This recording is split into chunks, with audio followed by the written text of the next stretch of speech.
Trust the Flump is genning a name here for our Mr. X. With the spell slots figured out, of the Warlock's always floating, Ranger can cast up, Warlock can cast down. This is what we're looking at, and now it is time to cross over into our fourth multi-class character.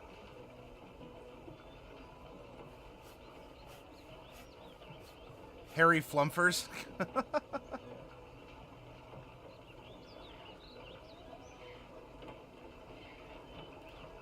We'll reset our roller, and hey, when you have a name, if you want to finish up with physical dice or whatever, Trust a Flump, we have a dice roller on our Discord, and I know you have one on yours, on the D&D time one. So if you wanted to do it there, then I trust you to gen up a random name.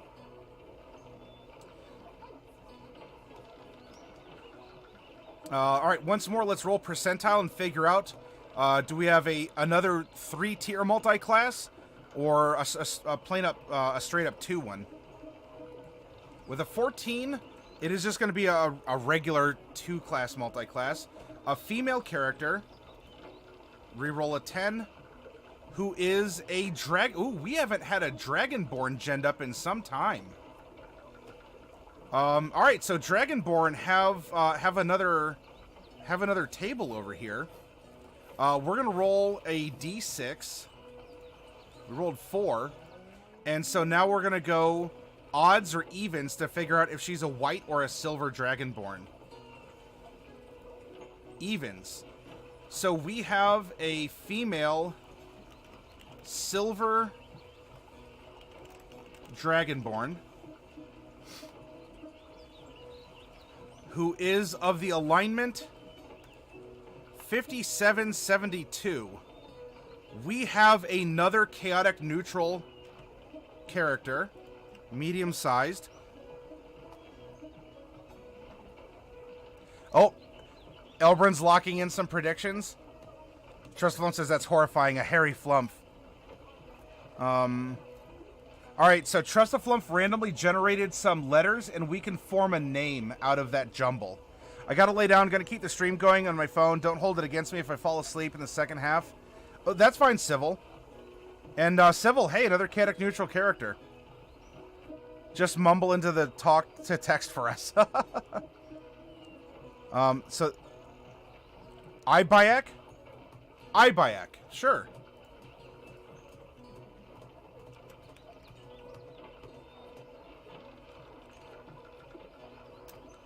Does he have a last name, or do you want to keep Streamhopper?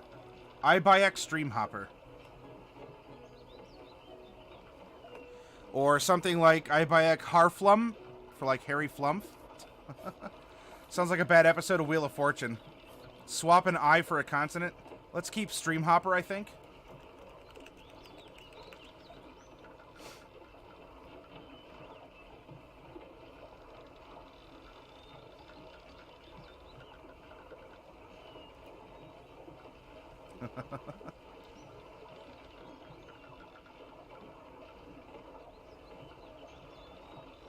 Ibayak Streamhopper. Old Ibayak.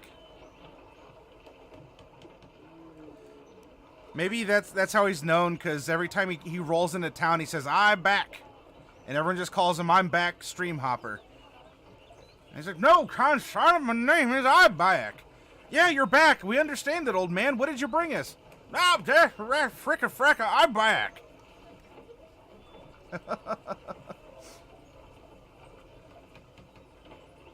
Hi, Triad. Welcome. All right, so we have a female silver Dragonborn, chaotic neutral, and we know that she's going to be level 16 in some combination. Let's roll to see if any of her stat bumps are replaced by feats. With a 51, no. It's all her. It's all natural.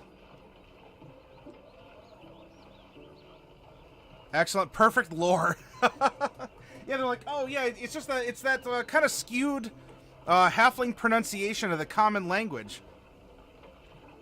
You know, if that's the case, then it's almost like, what, Brad Pitt in the movie Snatch. You know, he's like, for me, ma. What? It's fairies, ma! I mean, so in that sense, it would almost be his name is Ibayek Fursma. Trying to get a caravan. Periwinkle Blue.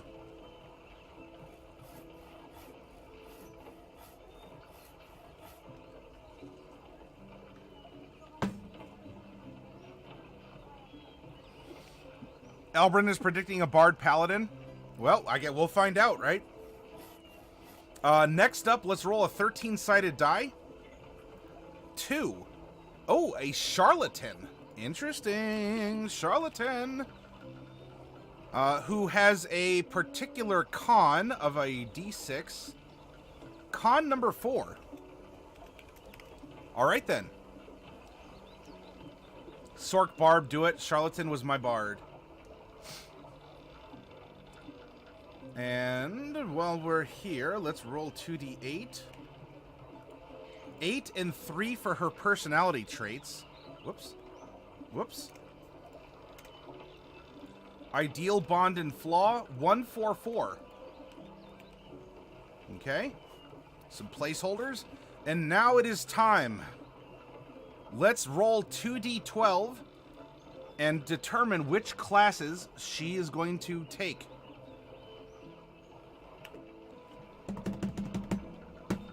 Who's correct out there? If you predicted 10 and 8, a Sorcerer Ranger, then you were correct.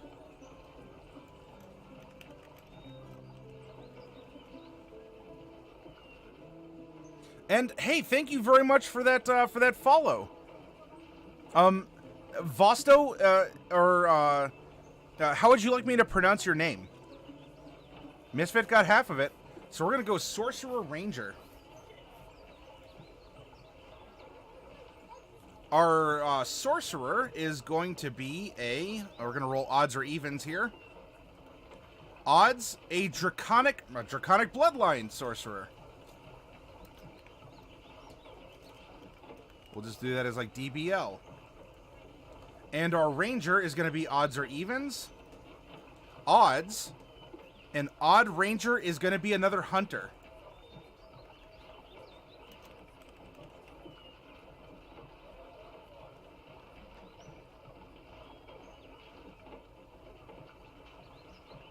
Bard Paladin could be hilariously fun. A hero providing their own theme music. And Sorcerer, we went with we chose. The dice have determined it was the Draconic Bloodline, Vassal.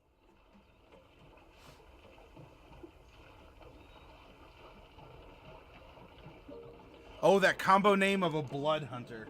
Dun dun dun.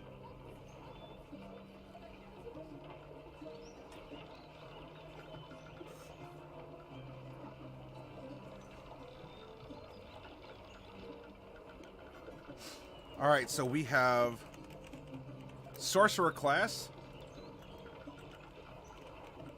Sorcerer archetype, Ranger class,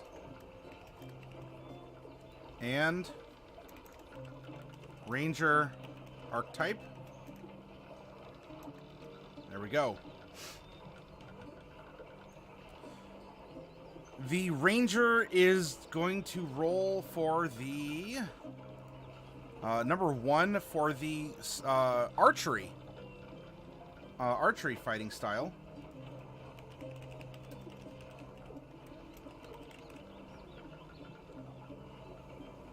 And at least one of the Natural Explorer levels.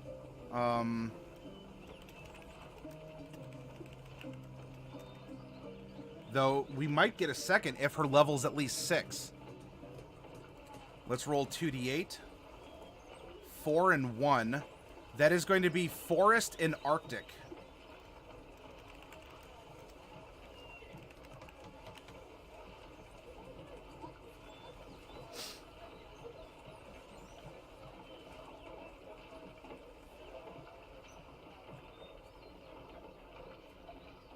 Oh, I think in Critical Role, Blood Hunters are gunslingers? Maybe?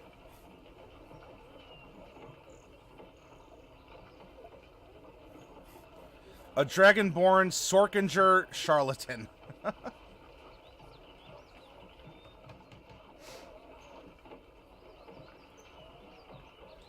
And for a Dragonborn, they start at 5 feet 6 inches tall. We are going to roll 2d8 inches and add that to her height. So we're adding 8 inches. She is 5'14" or 6'2", because we use Imperial in D&D. We're going to take that 8, and we are going to multiply it by 2d6 by 8. So we're adding 64 pounds, and we're adding that to her base weight of 175. So we have 239 pounds. 239 pounds, 6'2". This is an interesting lady with beautiful silver scales that you could probably catch your reflection in them.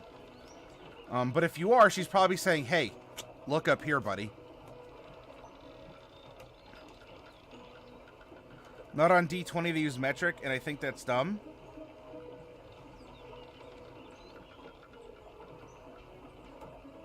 Yeah, that's true, Elbrin. She doesn't have to have silver. We're going to randomly roll for it.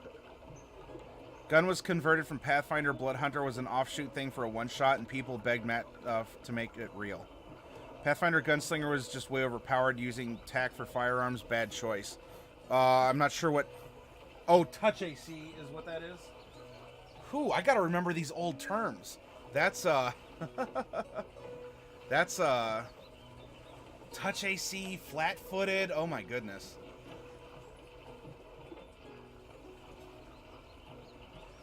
Oh, you gotta get some sleep. Trust the flump. Have a great night, and thanks for helping me to wade through the for being one of the folks to help me wade through the spell slots in the Warlock. I appreciate that. Have fun getting the Sorcerer Ranger off the ground. Yes, we will do so. We always try and have fun here. Wiggles treacherously. Oh no.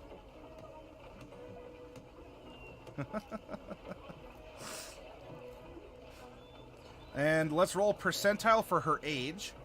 We rolled an 87. She is old. Oh my. This is going to make for a very interesting story at the end of the week. Now, old for a Dragonborn, that's column 5. Old for a Dragonborn is 66 to 75. So that's going to be a D10. All right. 68 years old.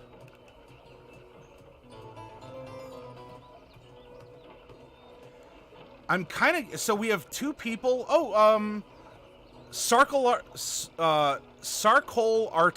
Sarkolarta. Thank you for the follow. If we have two characters that are middle-aged and one that's ancient and this other one is old, I'm almost getting a feel for the Expendables. If you get what I'm saying. Right? It's maybe the band has gotten back together. They've learned some new tricks. And we design a higher level adventure at the end of the week that is going to get them back, and they're going to test the skills that they've used since splitting up all those years ago. You know, they come back, they've learned a couple new tricks, and let's see if they can get together and overcome whatever's going to happen. Do you think if the Sorcerer Dragon Bloodline is different from the Dragonborn Bloodline, does that affect their scale coloration? Yeah, you might get some striping or some patterns. Or if she's silver, it might be silver with a bluish hue, for all we know. I think it could, Vasil. It could provide some cosmetic effects. She's of mixed blood. Okay, we do not need our random number generator any longer. Let's go to Chapter 4 and check out Charlatan. Our skill proficiencies are going to be Deception and Sleight of Hand.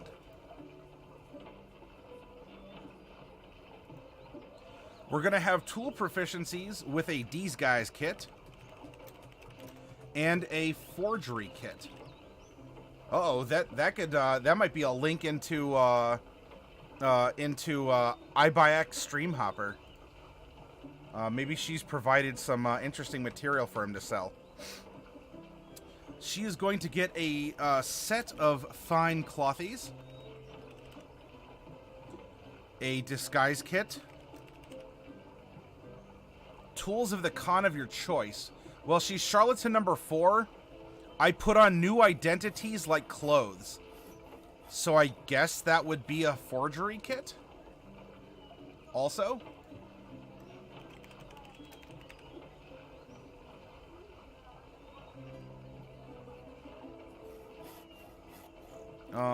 And a belt pouch containing 15 gold.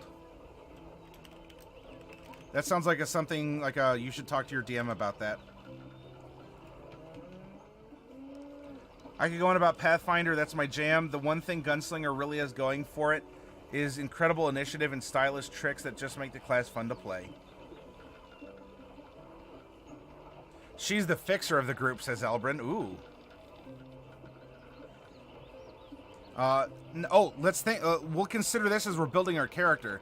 She has a false identity. Oh, what if, nah, I don't think it'd be, well, could it be practical? I don't see, maybe why not? You know, so, Vasil, you were saying, you know, would she have, patterns or colors?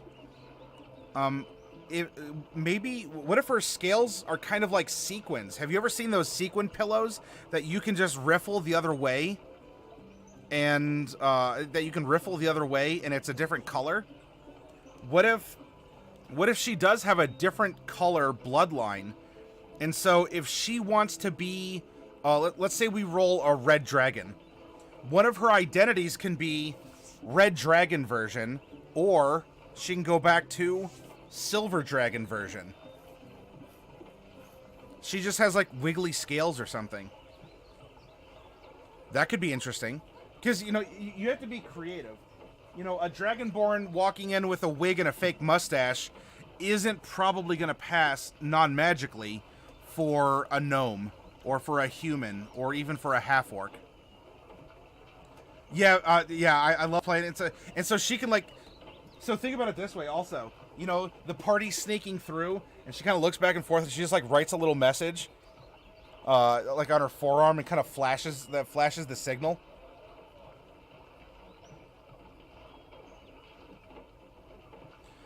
So she does get a false identity. So what we're going to generate is either her false identity or her true one, and we should think about what this alter ego has to bring to the table. That, or she can cosmetically alter her scales, I suppose, but there's only so much that mundane, like a mundane disguise kit can do.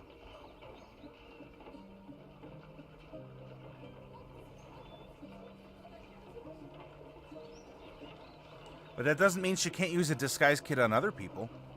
Or herself to look like other Dragonborn, perhaps. Alright, what is her personality? We rolled an 8 and a 3. With an 8, I pocket anything I see that might have some value. Satri Kurzu, thank you very much for the follow. Welcome aboard, and I hope you're enjoying yourself. You grabbed some random letters. For what purpose, English Mudkip? And her second personality trait is 3.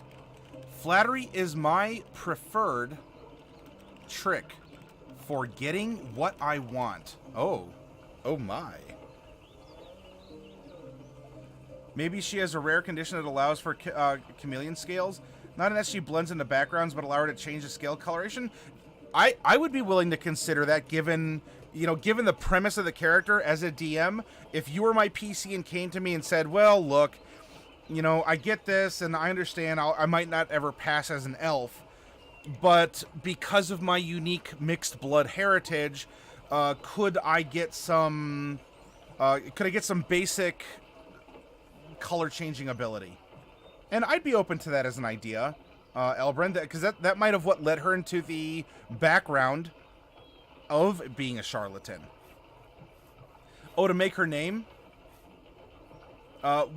So if you want to rearrange those, English Mudkip, or anyone else, you can throw out some suggestions. Her ideal is number 1. Independence. I am a free spirit. No one tells me what to do. Well, then something big is happening if the band's getting back together. I mean, if she's being Fujiko and everyone else is on Lupin's team, what's going on here? And I hope most, if not all of you, get the reference. Her bond is number 4. I come from a noble family, and one day I'll reclaim my lands and title from those who stole them from me. Aha. So maybe if she's a scrapper, right? You know, she's this sorcerer ranger, or maybe she goes back and forth. Maybe each of her multi-classes is sort of a moniker she wears, and so she's naturally this sorcerer born of you know, mixed powerful draconic bloodlines. However, when she was exiled, that's when she picked up levels in ranger because something happened that kicked her out. And so when she's a ranger, she is someone else. You know, she's known as Strider, right? Wink. Strider, A.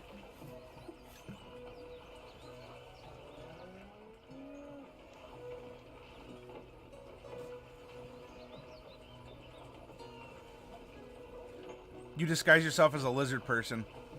You know, it's a little easier adding on than taking off, isn't it? Addendum to that trait, except for Grandpa, no one goes against Grandpa.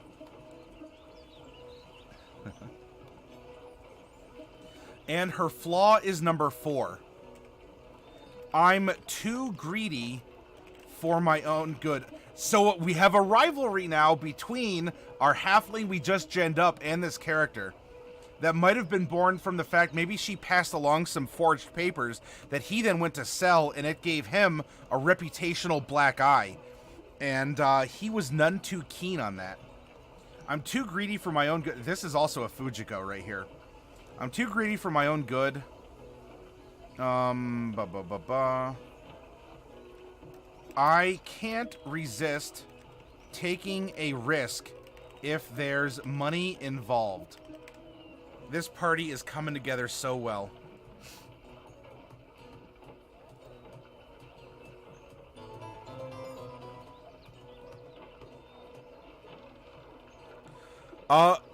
Baspaz Udra, welcome and thank you for following.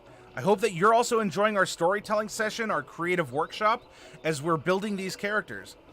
For those of you who are out there, you're welcome to throw out some suggestions, or if you want, sit back and enjoy and listen along.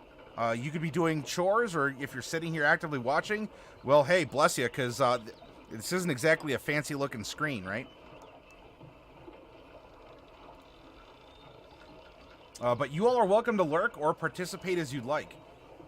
Alright, so we have an idea for our character's character. I pocket anything that might have some value. Flattery is my preferred trick for getting what I want. She's independent. She's a free spirit. I come from a noble family, and one day I'll reclaim my lands and title from those who stole them from me. And I'm too greedy for my own good. I can't resist taking a risk if there's money involved.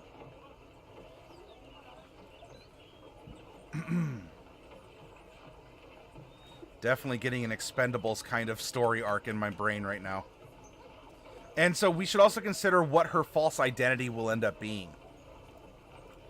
Alright. Sorcerer. We're going to split our 16 levels. We chose an arbitrary cap at 16. I want this because it's her primary to at least be 8. If we go 8 and 8, that's fine. But if we go 10 and 6, if we go 11 and 5... I want her sorcerer to be equal to or dominant to her secondary class of a ranger. And if we look at sorcerer, at 10th level, we do get our next meta magic. So that could be a good goal. And with that, let's take a look at ranger level 6. And what do they get? A favored enemy and a second natural explorer. That could work very well.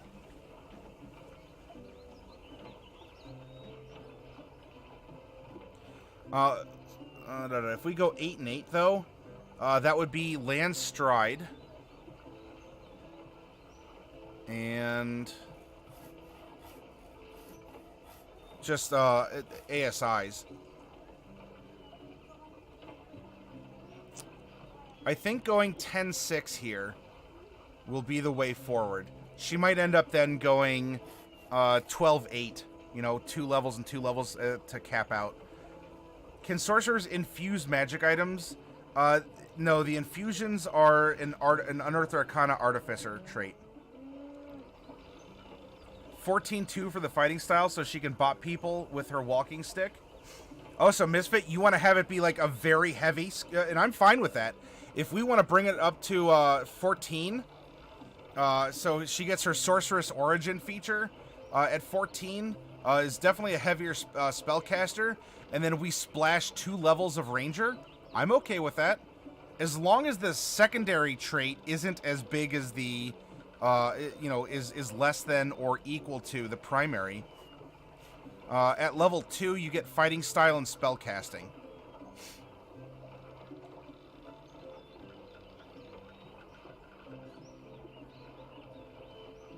Get off my lawn, you damn gnomes.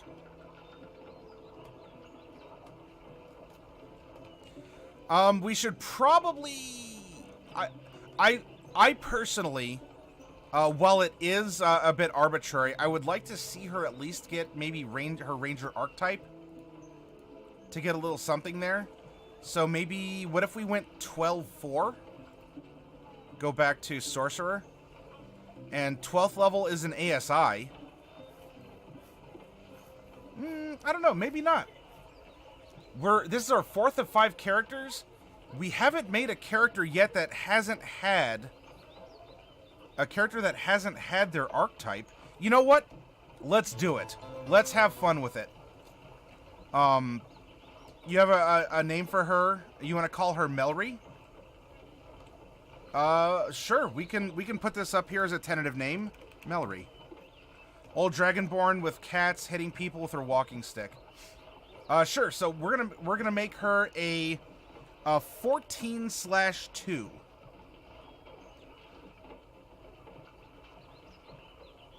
So she's not a hunter yet. She is just simply a dragon bloodline sorcerer with a little hint of ranger mixed in there.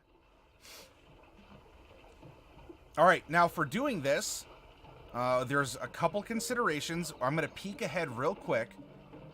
If we want to multi-class, we're going to need at least a 13 in Dex and Wisdom, as well as Charisma, because we need our original class and our upcoming class.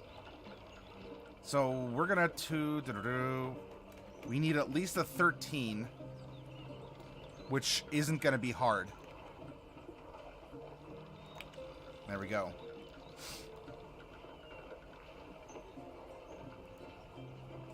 And really, we're going to make a 14th level sorcerer first and see what our ranger is going to open up for us. So we have 14 D6 hit die. We are going to get some no armor proficiencies, weapons. Now this is actually going to be overridden by Ranger. Ranger's going to give us a ton, so I'm going to leave that blank for now, but we would technically be getting these at level 1, so just remember that. Constitution and Charisma are our saving throw proficiencies. And choose 2 skills from Arcana, Deception, Insight, Intimidation, Persuasion, and Religion. Well, taking a look at her personality, I pocket anything that might have some value. Flattery is my preferred trick for getting what I want. I don't, so that could be Persuasion. And we don't have Persuasion. I'm kind of leaning towards that then. Intimidation and Religion. She's a free spirit. I come from a noble family and I'll reclaim my lands. That's... Intimidation is kind of sounding really saucy for her. Right? You're not going to tell me what to do. And you're, oh, whoa, okay, Fujiko, that's fine. I gotcha. We're not. Gotcha. And Persuasion to help with the flattery. You know, the old, the old, lift and push with a wink. A pseudo-dragon companion or familiar, or better yet, a fairy dragon familiar. It could even be one of the old, higher CR ones. Misfit says, back in my day, I would have killed the dragon and saved the princess by now. Kids these days, back, I say.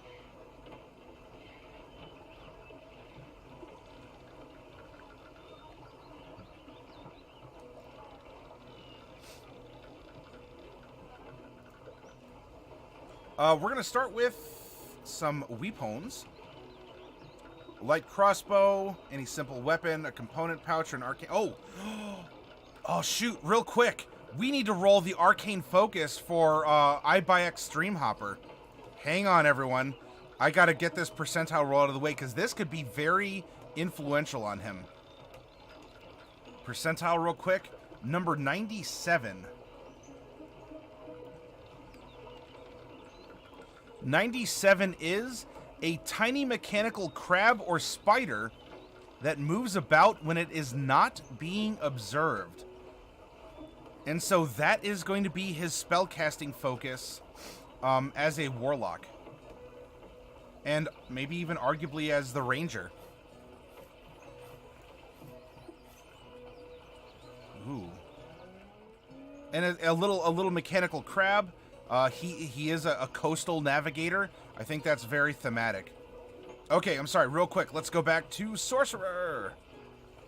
And our Sorcerer can also use an arcane focus, which, you know, why don't we keep that up?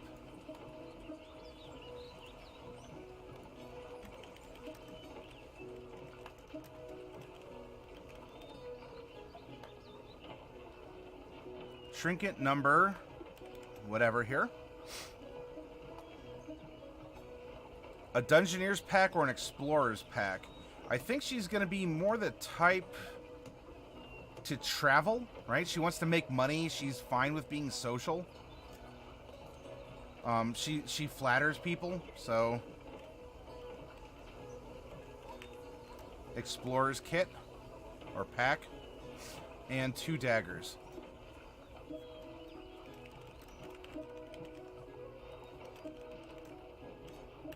There we go. We are going to learn... we're going to get our Font of Magic, so we will have some sorcery points. And we can put those in our secondary, like our floating area here. Sorc points. At 14th level, we have 14 of them. There we go. We're going to know 6 cantrips, by the way. 1, 2, 3, 4, 5, and 6. We'll calculate our spell slots here shortly. It won't be too far off from what you're seeing here, honestly.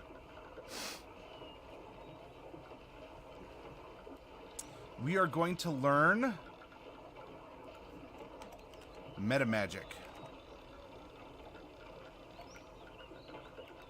We're going to have 3. 2 at 3rd level and another one at 10th level. But we're not high enough yet. It's level 17 if we wanted to get a 4th one.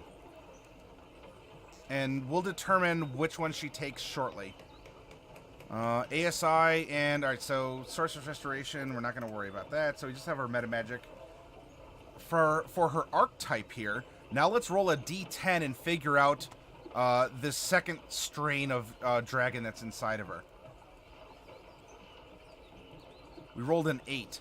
1, 2, 3, 4, 5, 6, 7, 8. Red. She is red and silver. Alright, sorcerer archetype. Red, dragon, ancestor.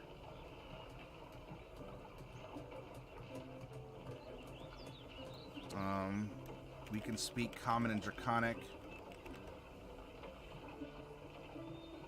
And we get the bonus if we're making a charisma check when interacting with dragons.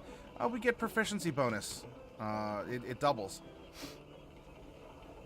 We are going to get some Draconic Resilience. As magic flows through your body, it causes physical traits of your dragon ancestors to emerge. Your hit point maximum increases by 1. And you're covered in a thin sheen of dragon-like scales. Well, we kind of already are, being a silver dragonborn. When you aren't wearing armor, your AC equals 13 plus your dex mod. Red and silver, stripes in a swirling fashion, like at the barbers. Ooh, interesting concept, Misfit. A flying carpet with a rocking chair and a footrest. as a palanquin.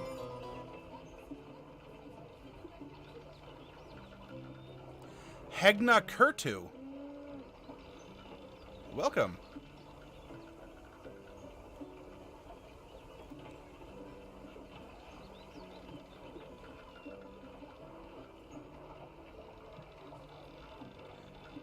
A lot of interesting names.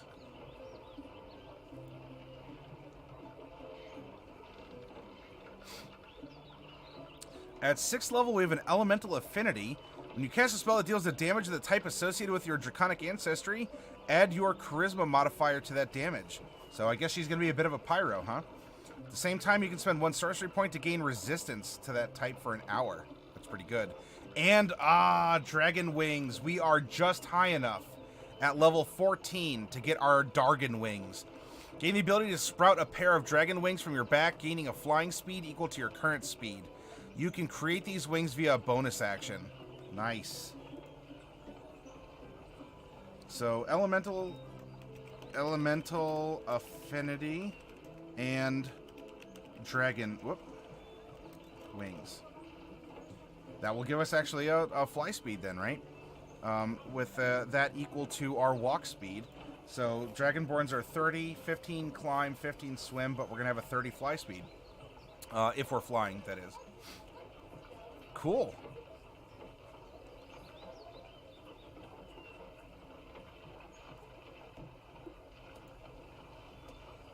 Let's see. What would be her meta magic here? I pocket anything I see might have value. Flattery is my preferred trick.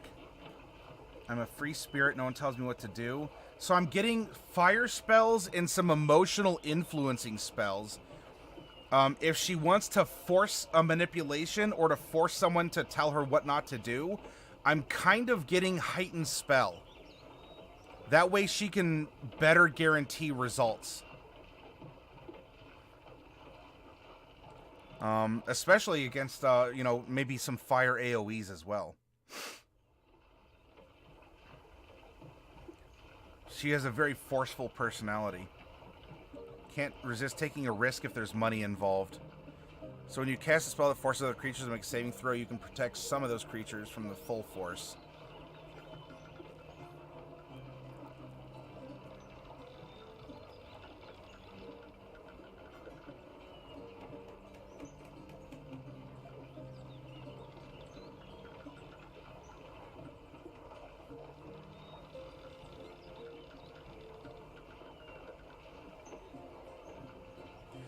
So, Subtle Spell, I think. Subtle Spell and Heightened Spell, right? Because if she was like, oh, well, she kind of flips her dragon kind of dreadlock-looking, thorns or horns that grow out of her head. And this is, that's a quick, subtle spell.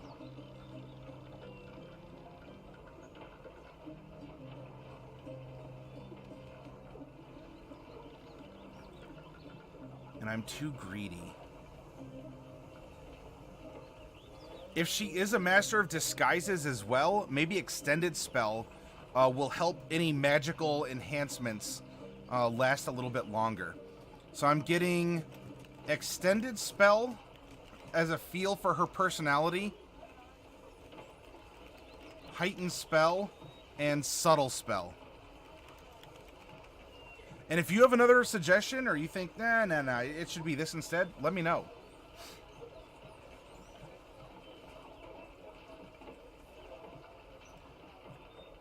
Almost as interesting? Well, let's see if we can continue that. We started building a sorcerer, and I derped out, and I forgot to take a look real quick at what she gets for being a Dragonborn. We have a strength of 2.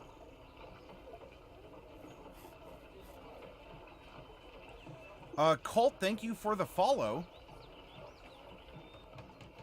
I'm happy seeing all these new names, but I don't see them in chat, so I wonder what's going on. Colt. Hegna. Turs, are you out there? Speak to me.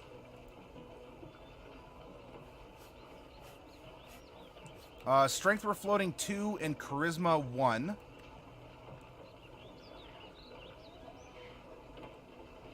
I mean, maybe we're getting recommendations from another channel, but all of the names are about the same length and are kind of... there's kind of like a uniformity to the list. Vosto Jurto, Sarko Larta, Satri Kurzu, Baspo Zudra, Turzunips, Hegna Kertu, and Kolta Sepsa. These are cool fantasy names. And if any of you are out there, let me know. I'm just wondering where we're getting all these new friends from. Subtle sounded about right. She may forget where she left her material components. Or if she's in a pinch. Maybe if she deliberately got into that pinch, because that's her thing. Alignment, size, speed. You're being sponsored by a pharmaceutical company with all these names. Oh, they're advertisements. Oh yeah. Have you all been playing? Have you been taking your Kolta Sepsa lately? Hashtag not sponsored. Being a silver Dragonborn, we're going to be resistant to cold damage. So our IRV, our immunities, resistances, and vulnerabilities up here, we're going to fill in that bubble. And we're going to get a breath weapon. Being silver, we have a 15-foot cone. 15-foot cone.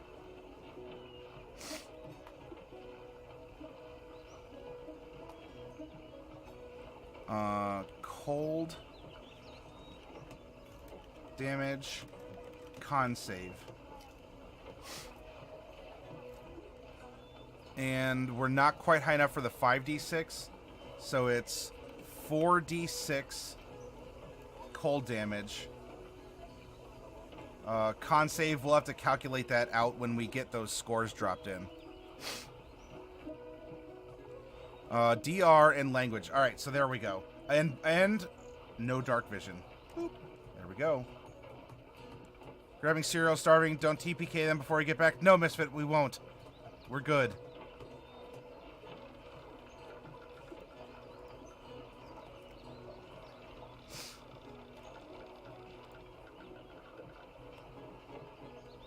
Okay, now that we have built our sorcerer, let's look at what multi-classing into a ranger. We're splashing 2 levels of ranger, right?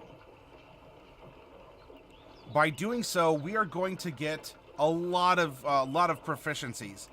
Light, medium armor, and shields. Simple and martial weapons. And a skill from the class's skill list. Simple, martial. And real quick then, let's go to Ranger. We're going to have to anyway. Whoops, that's races.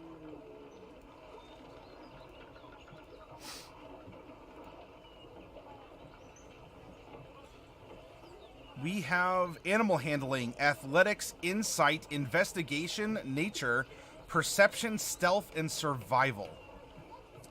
I pocket anything that might have some value. Flattery is my preferred trick. I'm a free spirit. I come from a noble family, and one day I'll reclaim my lands and title.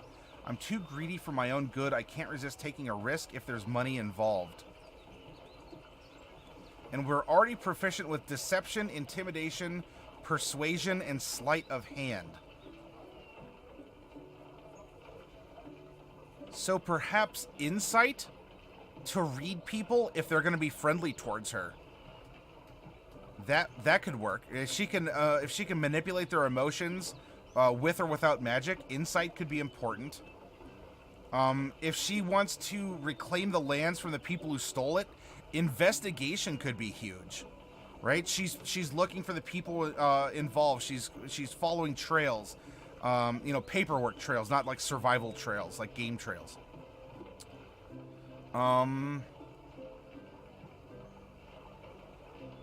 Nothing's necessarily screaming perception, aside from, well, you should always take perception. Yeah, that's not a bad default, but I don't think perception's necessarily her. I mean, maybe if you want to say that she'd take it for the I pocket anything I see that might have some value. Maybe?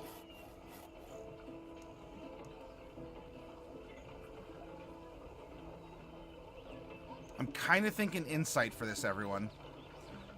From doing my quick look on who the last 3 follow, they seem to be bots following the same people. Wow, no, are we getting a bunch of name bots? English Mudkip, thank you for taking a look into that. If that's the case, then we have, shoot, so, 1, 2, 3, 4, 5, 6, the last 7 follows are bots then. Ah, boo. It's good to know, though. And Coffee Cat has returned. They're cool fantasy names, so I'll take a picture of them and put them on our Discord. I'll do that at the end of the show, and then we'll have some inspiration. All right, we are taking 2d10 hit die from 2d10 hit die from our 2 levels of Ranger. Our proficiencies and our equipment, that's already taken care of. At first level, we're going to get a favored enemy. And I guess we'll roll a 13-sided die and figure out what our favorite enemy is going to be. We rolled a 1, Aberrations. For some reason, our fine noble lady doesn't like slime or tentacle monsters. Why could that ever be?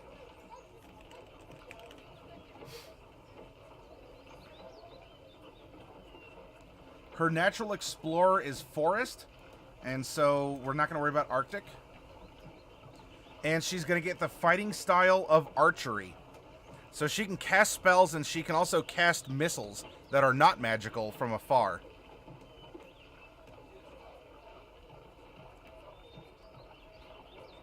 Yeah, English, I appreciate it, because it just, I noticed a consistency, like no chatting, comes out of nowhere, and you don't see them in the channel. And so, yeah, it was kind of like, I'm suspicious here. And while I do welcome them, and it is wholehearted, because you don't know, you know, that little bit of homework, it is what it is. Because Cthulhu, says Coffee Cat. And GM Vault, hola to you. I hope that you're doing well.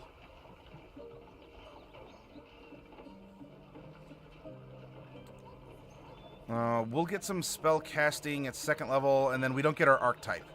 So, there we go. We've splashed in. We're not worried about a ranger archetype. We have that. Oh, you know what's cool? With the wings, she can, like, cast spells, or she can shoot a bow and arrow from above. And because she flirts, she's like a little Cupid. Or depending if this is more than PG-13, and arrows. Ooh. Kind of flitting around.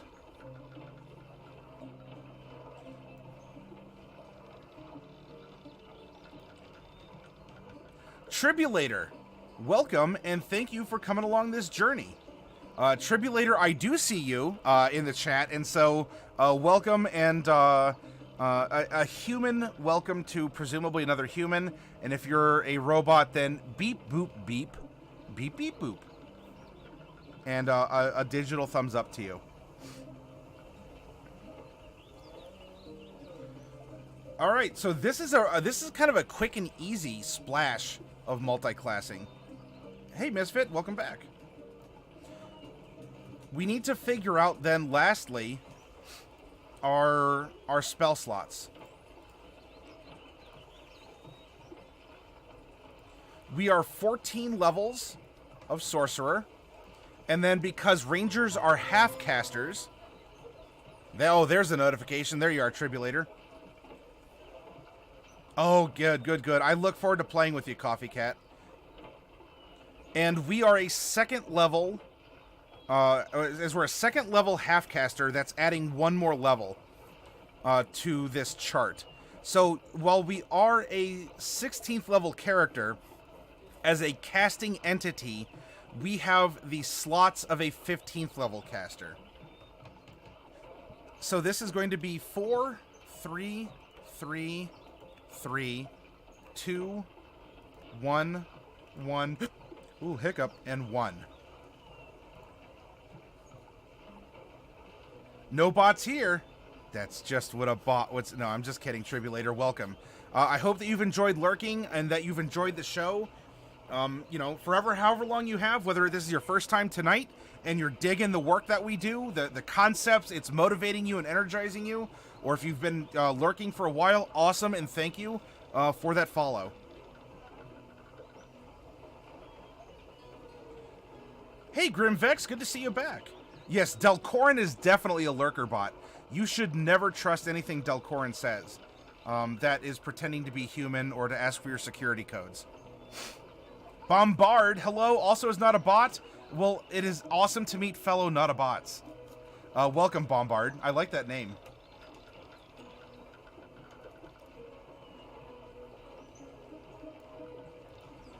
Four, 3, 3, 3, 2, 1, 1, and 1 for our spell slots. And there we go. So, Bombard, this is our workshop part of our week's broadcast. On Tuesdays, we roleplay, and you're welcome to watch and even sort of join in by roleplaying on the side in chat. You can also have an influence on the story in a couple different ways. Wednesday through Saturday, well, Tuesdays are practice what we preach. We do the preaching Wednesday through Saturday. I like to think I take this kind of Bob Ross style approach of going through character creation and story creation, where we take primarily the core 3 books and we'll randomly generate characters based on prompts. You know, we follow a methodology and we tell a story of the character. We're not looking for maximum DPR. We're not looking for the wombo combo, kick in the door, dungeon slayer kind of a thing. If it happens, it happens. But when we build characters that we can believe in, that we can have these moral decisions, that we can really roleplay through. And the mechanics are going to follow, because it's difficult to make a bad character in 5th edition.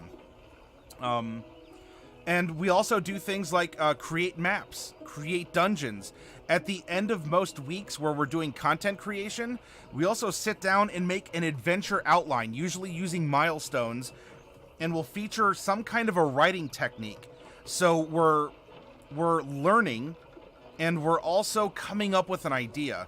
Then after the week is done on Saturday, because I take Sundays and Mondays off, I put that content on our Discord, and you can either watch the videos on YouTube again, or if you love the build that we made for this character, we're still in the middle of it, but if you like it, you can download this PDF off of our Discord and run it as an NPC, or use it as inspiration for your own player character, or you can do whatever with it. It's all there for you.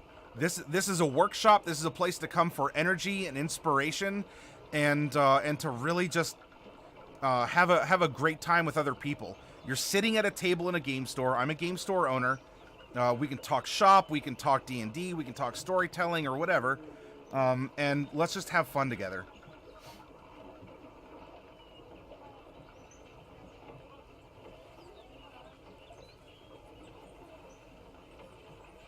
But now you want to make a Meat Master character. So you give him cooking tool proficiencies. I think I've come to a firm decision about what feat Mordecai would take at the next level. What you thinking about?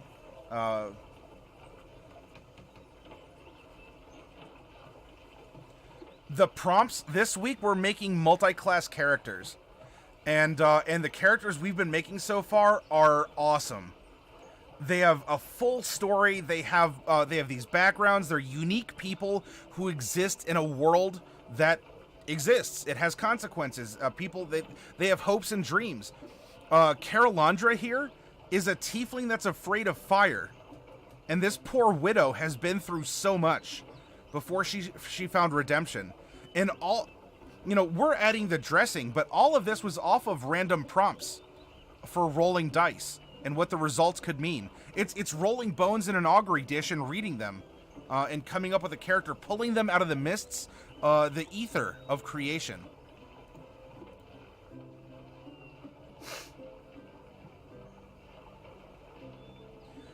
That's where I've seen you. You were giving away boxes of something. Seemed like yes. So Bombard, the third Wednesday of every month, I give out. Mad Mage would be up for it this coming week. Storm King's Thunder won't unless it's particularly sponsored. But based on the number of subscriptions to the channel, I do give out boxes of minis, and shipping to a domestic U.S. address is included. So next Wednesday, or this coming Wednesday, is going to be the March monthly raffle. And if anyone wants to sponsor a box independently, you can do so through bits or a donation, and similar. The shipping to a domestic address is included, and I'll open them on stream and go through them. And you can either do a less expensive first dibs, where I go through all 4 minis and you pick the one you want the most. I mean, which is like the $40 rare or whatever you want out of it, right? The others go to what we call the orphanage and can be adopted later if you'd like. Or you could do a full house and pay a little bit more, but you'll get all 4 figures that I reveal. And if you ask nicely and bat your eyelashes, I might come up with an impromptu story, an impromptu adventure for all the figures that are inside your box. Yes, Misfit, under those specific circumstances. It's a mini stream with occasional D&D. Yeah, right. Well, some days it might be Delcorin. Observant, because I think the feats and ASIs are a natural progression of his body. And since he's vampiric right now, it makes sense to heighten his senses. All right.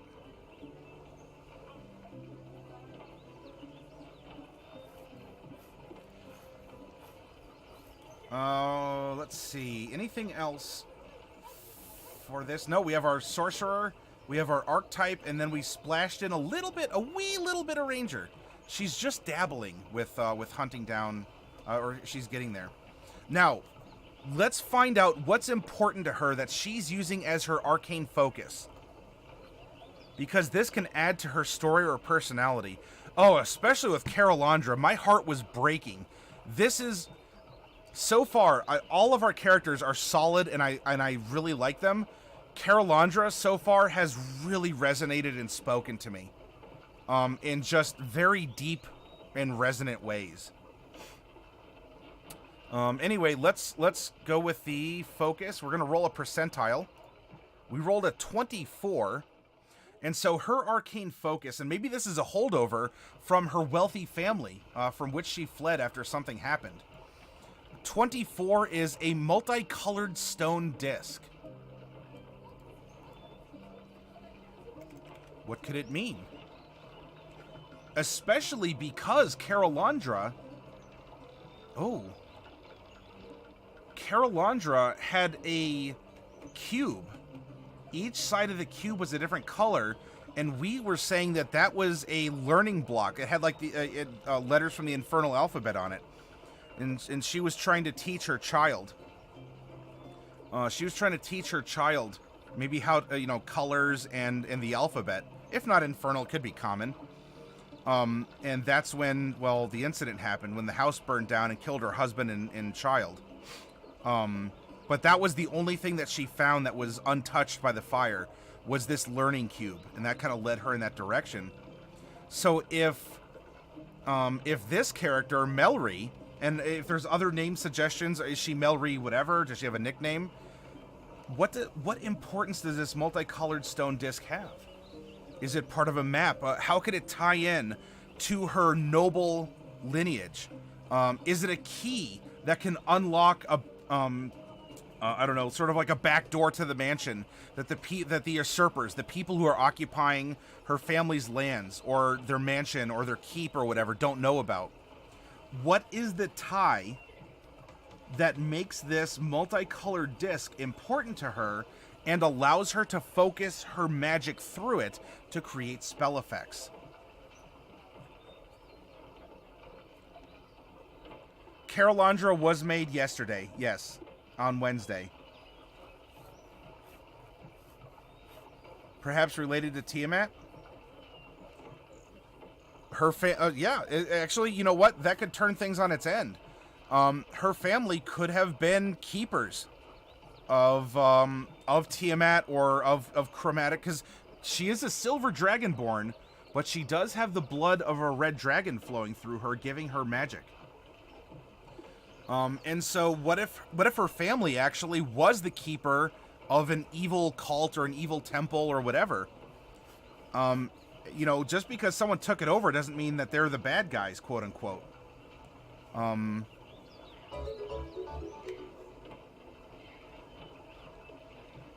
Oh, Misfit, thank you for gifting that to Embard.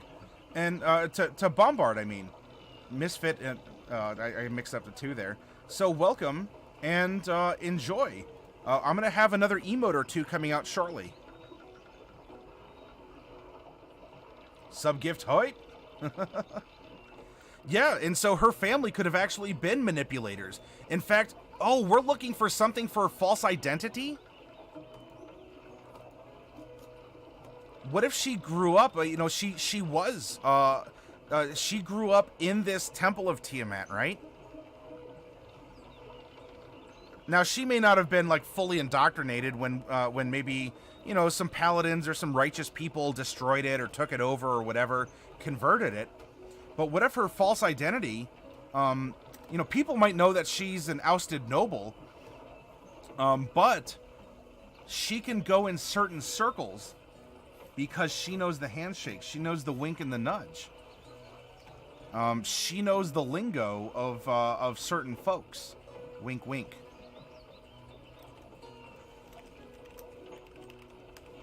Tiamat cultist, or otherwise,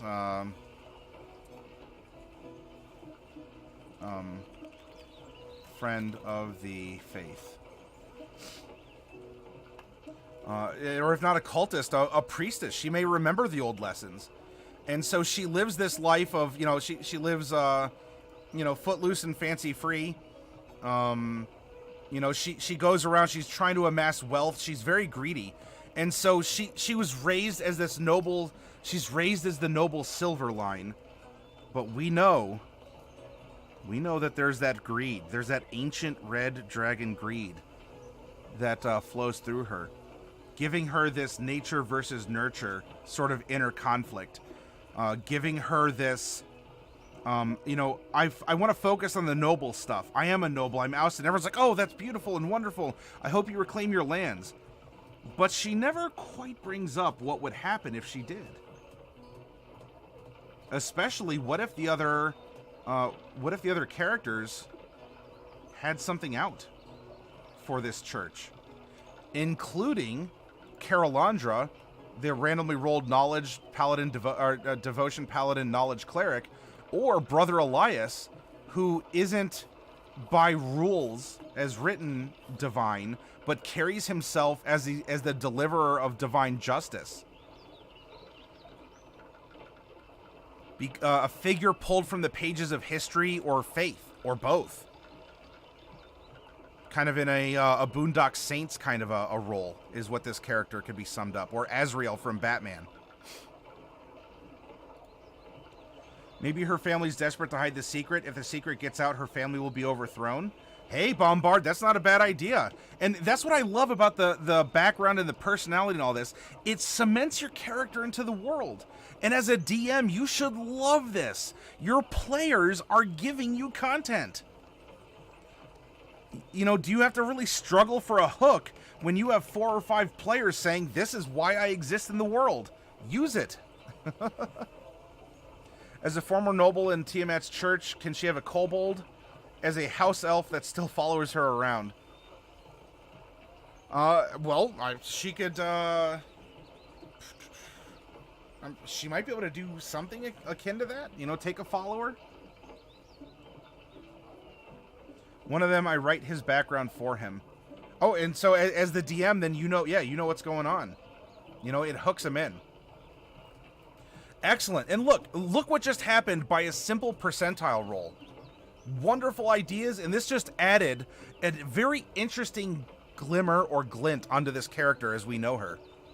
And yet it's still organic growth. It doesn't feel contrived. It doesn't feel, you know, like, oh, we're trying to be super edgy and we're going to follow Tiamat because we're going to be bad guys, kind of a thing. This is who she is. It's making her more of a complex character. The nature versus nurture. Nurture, as I said. Alright, go back to classes. As a sorcerer, we are 14th level. So we are going to know a good many spells.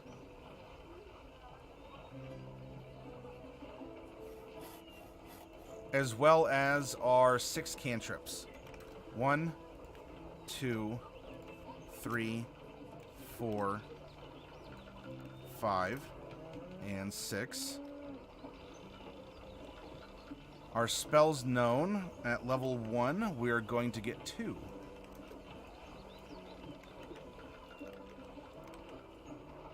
That's level 2, 3, 4, 5, 6, 7, 8, 9, 10,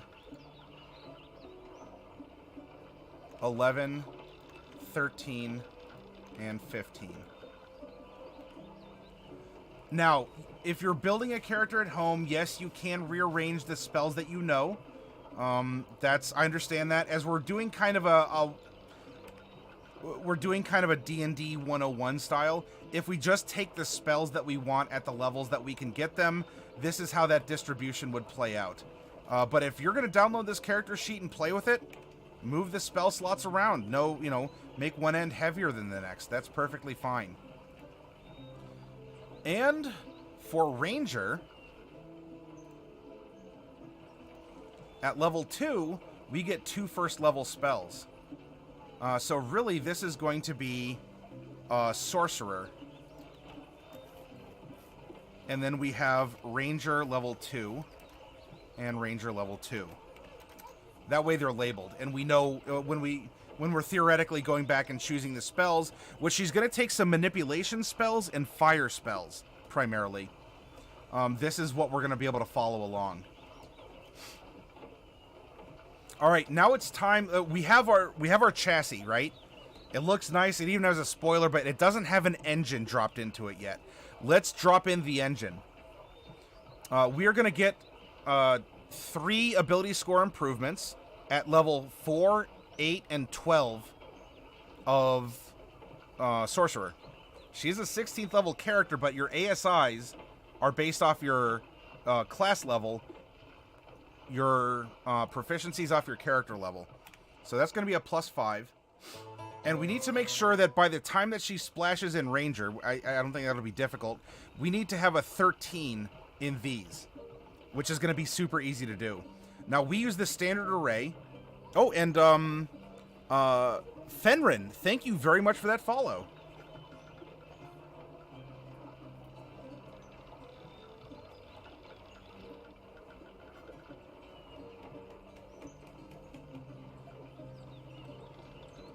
Oh, like an amnesia background? Yeah.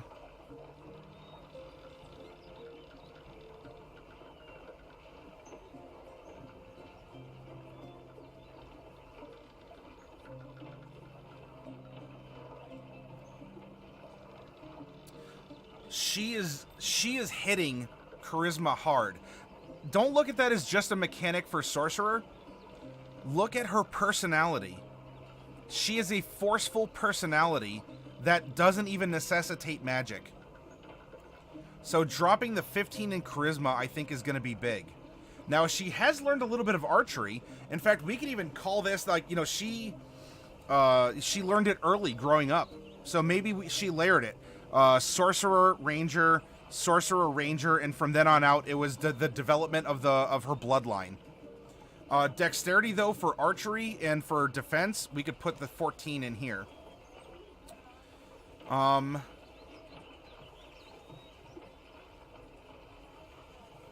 Although, what if she's a healthy girl? What if we put the 14 there? 13.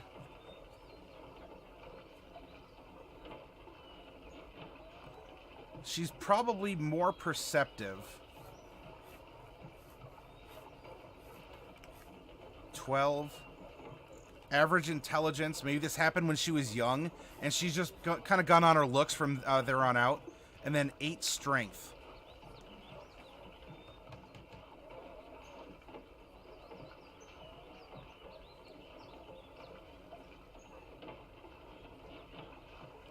Oh, Misfit. Yeah, the DM's curse. Ranger level 1 spells I like are Goodberry and Fog Cloud. We could drop that in there. What I want to do is I want to establish the character up first, and then we can go through and talk spells. So if you want to hang on to that, that's fine. Goodberry is a good spell. I can always challenge someone, though, to not take it, because it is such a good spell.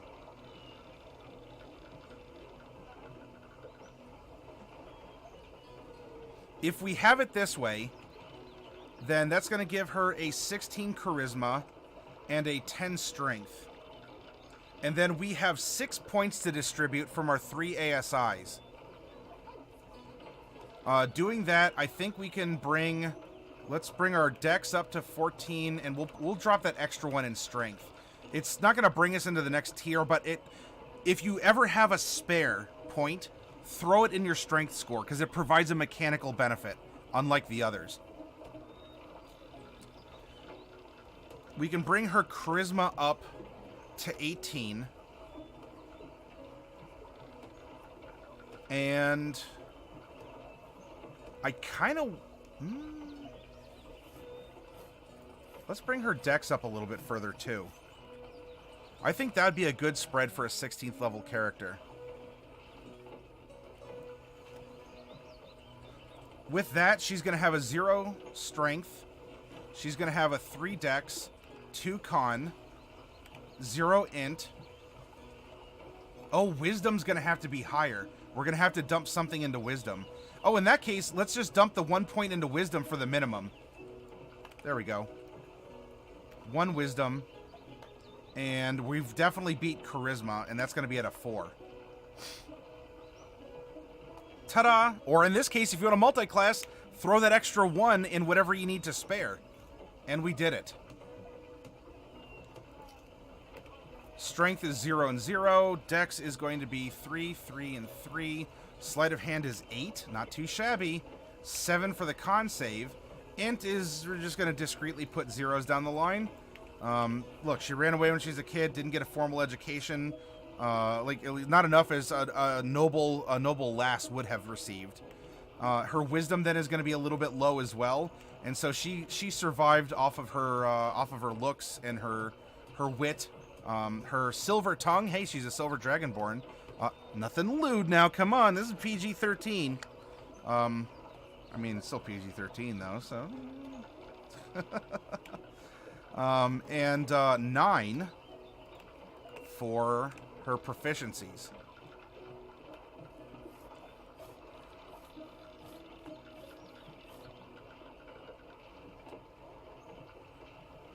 Hey, Daniel, welcome. Always lewd. The lewdness always lurks. Oh, I like that, Misfit. Yeah. And it has that dash of red, the fork at the end. Oh, I love it. Passive Perception's 11 as it's 10 plus your perception modifier that represents your general awareness, right? As we're talking, I'm looking into the camera, I'm talking to you. I hear music in my headphones. If someone were to knock at my door, I, without needing to especially pay attention, could hear that. Because I have a natural awareness of what goes on. It's kind of a developed ability or reflex by this point, given all the time I've spent behind the counter at my store. But some people might just be more focused, and they lose track of their surroundings. And that's really what passive perceptions, fluff-wise, are meant to represent.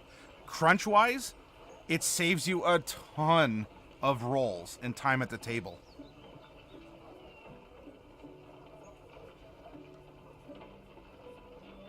In emergency service, we call that having a radio ear. Oh, I love the IRL translation of that.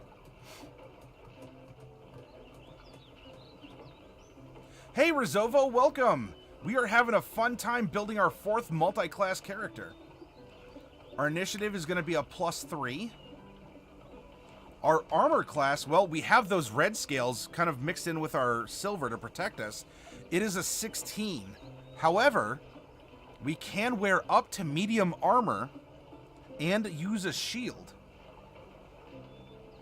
Now, if we're shooting a bow and arrow or something along those lines, then you know, that won't necessarily be the case. But we are versatile in that regard. We can look like a battle maiden, or we can look like, you know, a dainty noble. And you know what? That could play into the false identity as well. You know, she has that little dip of you know, learning archery, because that is a refined sport for a noble girl. Before, you know, those cursed people came and destroyed her family's estate and the temple that was there. So now she's not a pile of stats. She's earned a name. We have Mellry. Is that her first name, her last name? Is she Mellry the whatever as a nickname? I'm open to suggestions.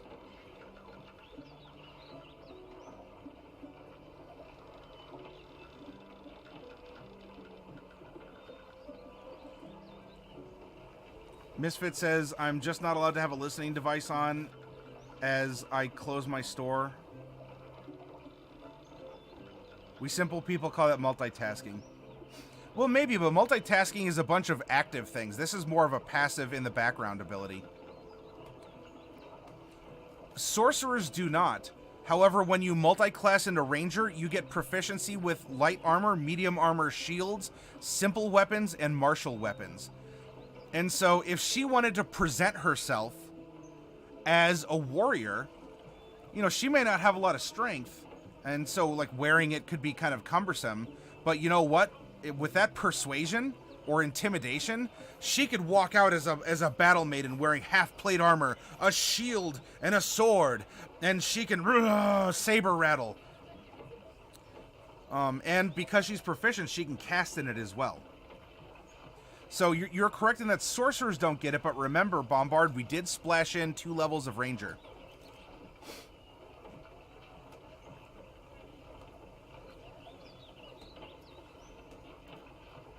All right, if we're just wearing, you know, t-shirt and jeans, we have a 16 AC with our scales.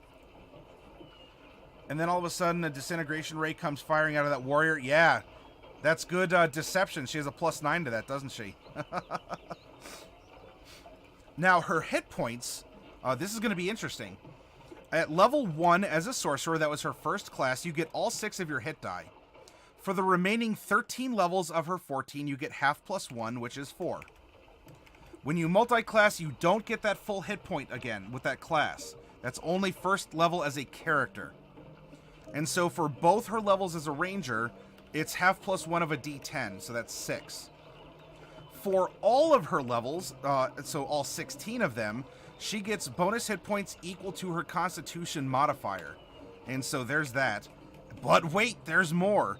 For all of her levels, as a Dragon Blood Sorcerer, she gets an extra hit point. And so here's our very simple math to calculate how many hit points this character has. So here's 16. Here's 32. Here's 12. And here's 52. So this is going to be 58. Plus 12 is 70. Plus 32 is 102. Plus 16 is 118 hit points. I would like to note that our sorcerer at level 16 has more hit points than our warlock ranger monk, our cleric paladin, and our wizard rogue. Interesting how that works.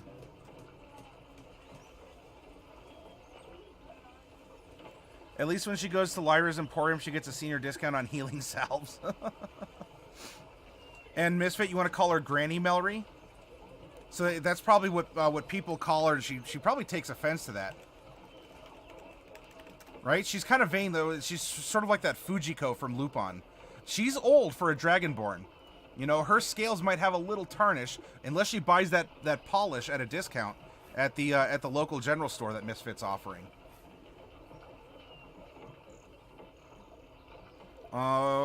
Spell attacks are going to be different.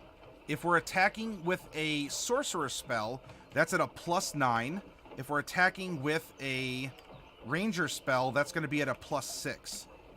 So the saves are going to be 17 and 14, respectively.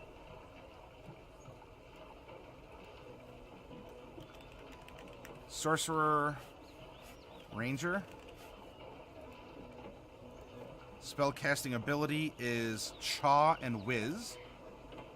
Our save DC was 17 and 14, and that was a +9 and a +5.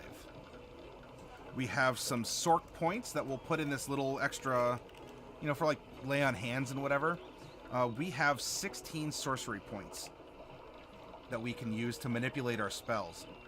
And the spells that we would take are going to focus on fire damage.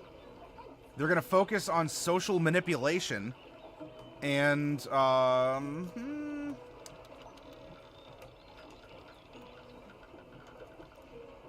maybe something else that's thematic. Oh, for things like extended spells, I guess that's social manipulation, but like disguise self or something we can give her as well. So our breath weapon, now that we've calculated this, 15-foot cone, 46 cold damage, con save of 2 plus proficiency is 7 plus 8 is 15. And there we go. So aside from choosing the spells, everyone, we have a second character. She has a history. She has a reason for existing. We've explained, why would you have a sorcerer that dipped 2 levels into Ranger? It makes sense. It's organic. She exists, and not only does she exist in a bubble, she coexists with all of these other multi-class characters. And you'll see tomorrow, when after we make our 5th character, how we're going to extract information from the PC's character sheets, and we are going to make a region in which people like this could live. And it'll make sense, and it'll flow, because it'll be a product of one thing flowing into the next.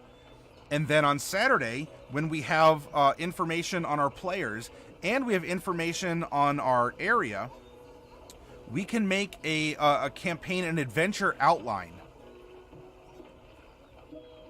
with that distilled knowledge.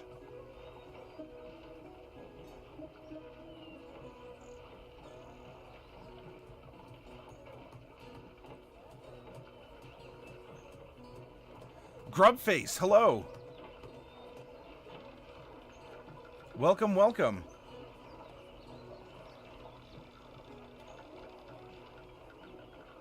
This character has so many different save DCs.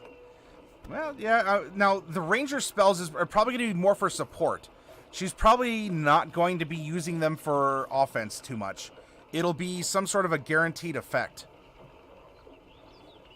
Which is why in 5th edition you can have a non-optimal caster, and you can still be functional and do things that help yourself and help the party.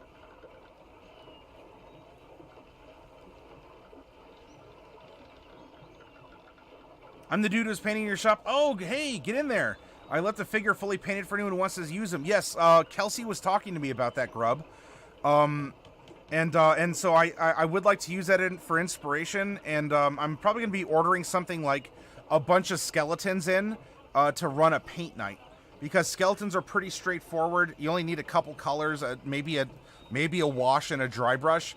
You know, teach some very basic techniques, and you go from there. Daniel, at this point, there's not too much that you really have to suggest. The character is pretty well made, with her personality, with the core of her personality here, going into her choices for metamagic, going into bringing the world alive.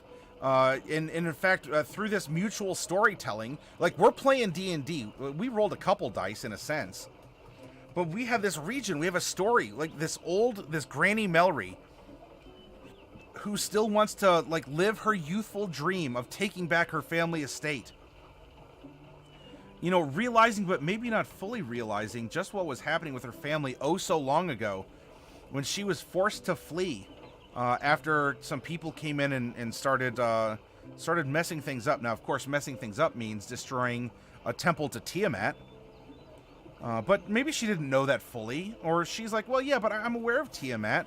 Maybe I haven't studied religion too much, but, you know, how bad can she be? My parents were good people. They donated to charities. They gave a portion of the crops grown on the land to the locals. You know, they're not bad people. I mean, in public, you know, some others can grumble.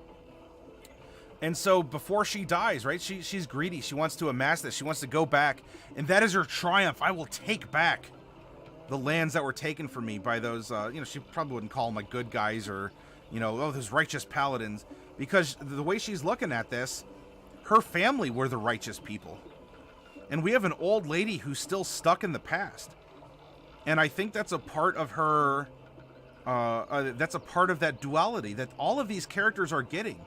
Then she does have the nature and nurture, the blood in her veins, to hoard, to dominate, to claim, to mark as your own.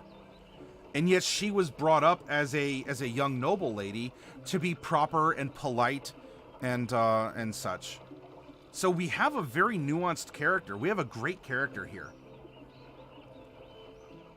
Exactly, Misfit. What will we create next? Tune in to see! Friday night at 11 p.m. Eastern on Matty Morgs! So what do you need? There's nothing that is needed, per se. If you have suggestions for spells that she would take given her personality and her meta magic, that's, I'm open to that. You know, and we could honestly do the same here for our Warlock Ranger Monk, who needs some Warlock spells and Ranger spells. But there's, you know, the spells do describe, especially if you have a character like this, the spells are an adventure diary. You wouldn't take those spells unless you need them, or you wouldn't retrain those spells unless you needed them. So, while I did save the actual magic spells for last, don't think that they're not necessary or they can't contribute to the character. I would challenge all of you out there, you know, if you have a friend who plays a character, ask them for their spell sheet. Whether it's a wizard spell book, whether it's a bard's list of spells known. And take a look at it, and I think you're going to find you are going to understand the kind of person that character is. You might even be able to guess at some places they visited or some other events that have happened in the course of their adventure. Because the spells are a part of the story. They're chosen for a reason.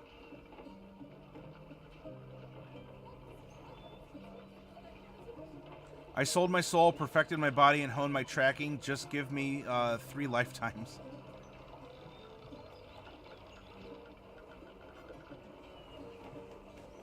And for, you know, and for all of you here on a Thursday night, by the way, thank you very much. We have a great crowd that's here talking and lurking, and for those of you who are here and I'm meeting you for the first time, it's a pleasure. And for those of you who are oldsters in the channel, yeah, I know, like just a little over a year old, huh? The longest and grayest of beards. I appreciate that as well.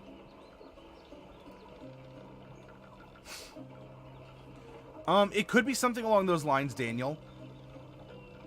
Something to consider for this are that she has... Oh, let's go over to her here. For her meta magic, extended spell meta magic. So this is going to be things like glamours or defenses or spells where she would want to elongate the duration.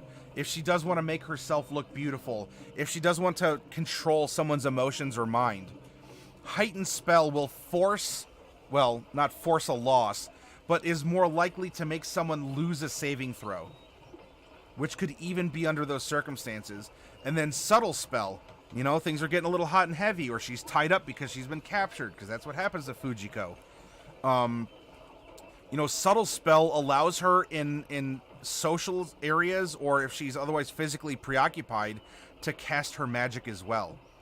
And with her having the red dragon, we rolled randomly, the red dragon bloodline, she is going to get bonus damage to fire spells.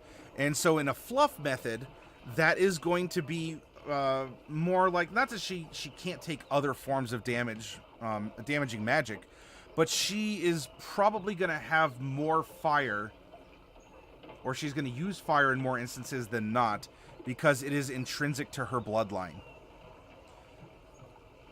And so she's going to take social manipulation spells, right? Flattery is my preferred trick of getting what I want. Independence, I'm a free spirit. No one tells me what to do. So things that make her mobile. You know, she has wings now. That's cool. Things that make her mobile. Things that can convince people to let her go. These are the types of spells that we would be looking for. If your mage armor lasts for more than 16 hours, yes, call your local archmage. Yeah, so Daniel, things more along those lines. Bombard, if you said something like she was afraid of fire, does that mean she avoids fire spells, or is attracted to them because she thinks they're more powerful? You know, that could be the case, Bombard, that occurred. In fact, we have our tiefling character, Carolandra, who is afraid of fire. And she could hold it in reverence and awe. And so she only uses them in particular circumstances because she knows the destruction. What if that creates a link? What if Carolandra's house was accidentally set on fire? Right? Carolandra is 47 years old, and Mellry is 68. Mellry could have been playing around with, you know, as a young woman, to the very, as a young woman. Oh, no, hang on. If this was more 40 years ago. Okay, so she would be an adult woman when Carolandra was a young adult. Just freshly married, had a kid like 2 years old, and maybe that's when they met, or they went out for tea or something, and maybe Carolandra doesn't remember it, or Mellry doesn't live up to it. Mellry could have started the fire accidentally, or again, it's my nature, I couldn't help it. What if Mellry started the fire that killed Carolandra's husband and son?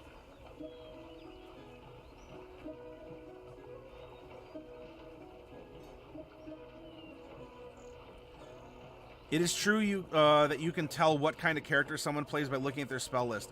Grimvex, thank you for backing me up on that. And hey, again, challenge yourself. Take a look at one of your friends' spell sheets, and see if you can't read into their character. Don't look at the personality traits. Don't look at other notes. Look at the spell list and see if you can pull out personality traits. Oh, they're definitely having an underwater campaign, or they live by the coast, or they're in the Underdark, or something along those lines. Or if they aren't now, at some point in time they were, because you're checking the chart. Oh, the graph spikes here for a bunch of light spells and all that kind of a thing. Mellry didn't start the fire. It was always burning since the world's been turning. There's even the fact that what if she thought she started the fire, even if she didn't? What if she lost control? Something made her upset. In that red dragon, that hint of Tiamat blood running through her, kind of put her into like a red haze, and she thought that maybe she did it, but maybe it manifested in some other way. It was a fluke. Who knows? We have one more character to build also, and I think we have a lot of awesome interactions between the ones that we've already generated. And mind you, they're all random.